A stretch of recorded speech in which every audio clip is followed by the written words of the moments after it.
pour l'exercice numéro 10, je rajouterai une question au moment où j'aurai terminé. Je vous dirai, tiens, qu'est-ce qui se passe si j'envisage cette situation?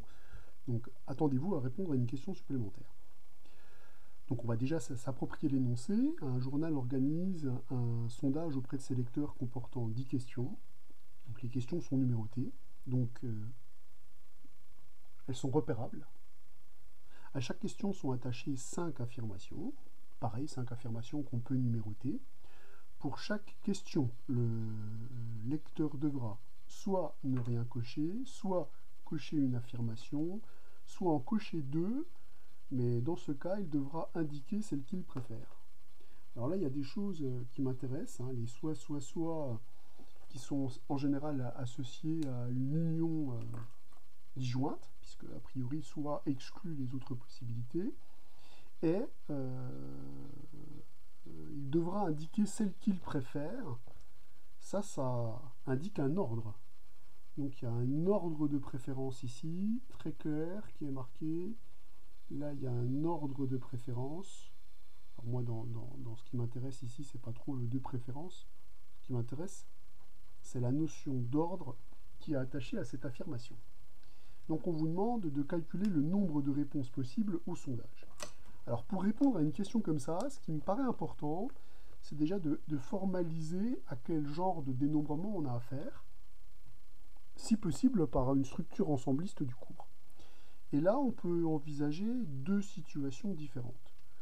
Moi, déjà, la première situation, c'est qu'on est en train de numéroter les questions. On a 10 questions qui sont numérotées. Moi, ça m'intéresse, parce que 10 questions numérotées, ça indique a priori qu'on a un ordre dans les questions.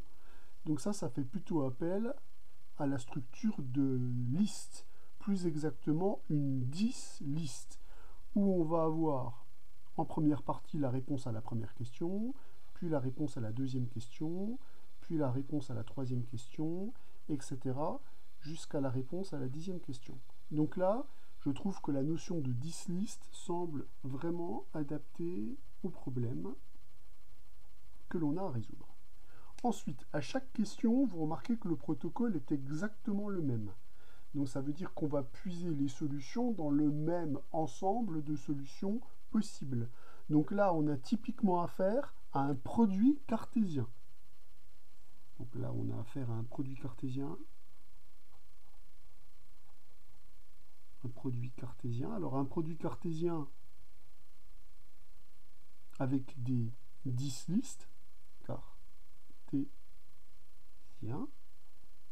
Donc avec des 10 listes, ça signifie donc que ce que j'ai à dénombrer, c'est un ensemble de la forme E à la puissance 10, où l'objectif maintenant va être d'identifier E.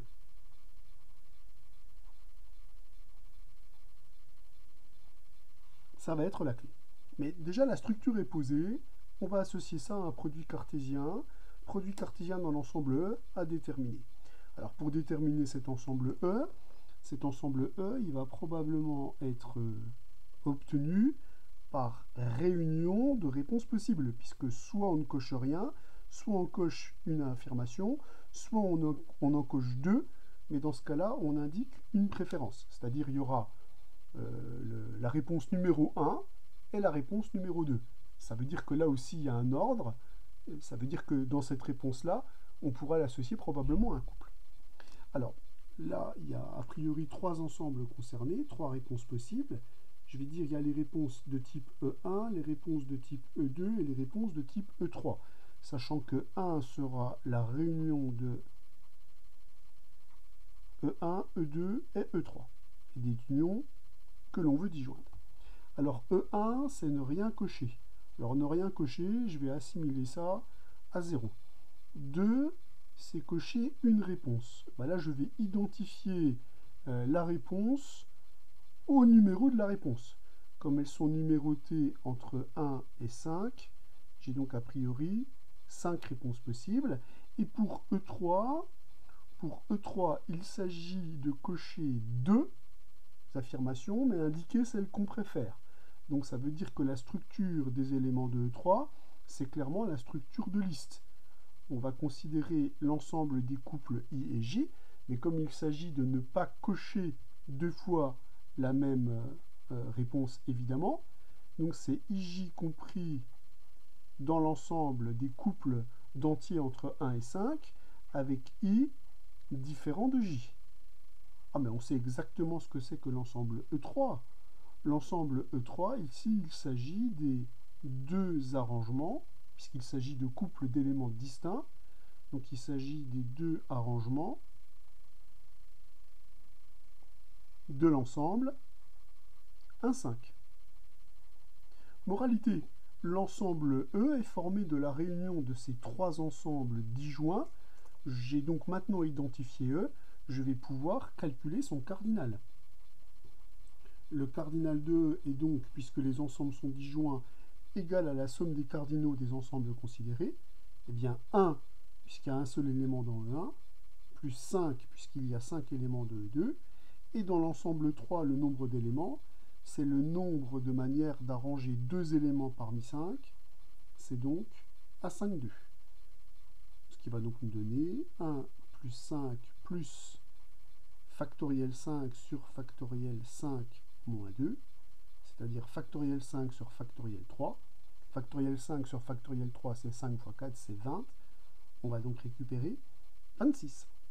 Moralité, on peut dire que le nombre de réponses possibles pour notre formulaire, donc le résultat, le nombre de réponses possibles, c'est le cardinal de E à la puissance 10.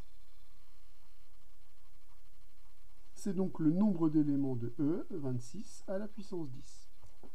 Alors on aurait pu dire par exemple, soit en cocher 2, mais on choisit de ne pas indiquer de préférence. Qu'est-ce qui se passe si on modifie l'énoncé en disant on coche 2 cases sans indiquer de préférence? Est-ce que le nombre de réponses possibles au formulaire est le même?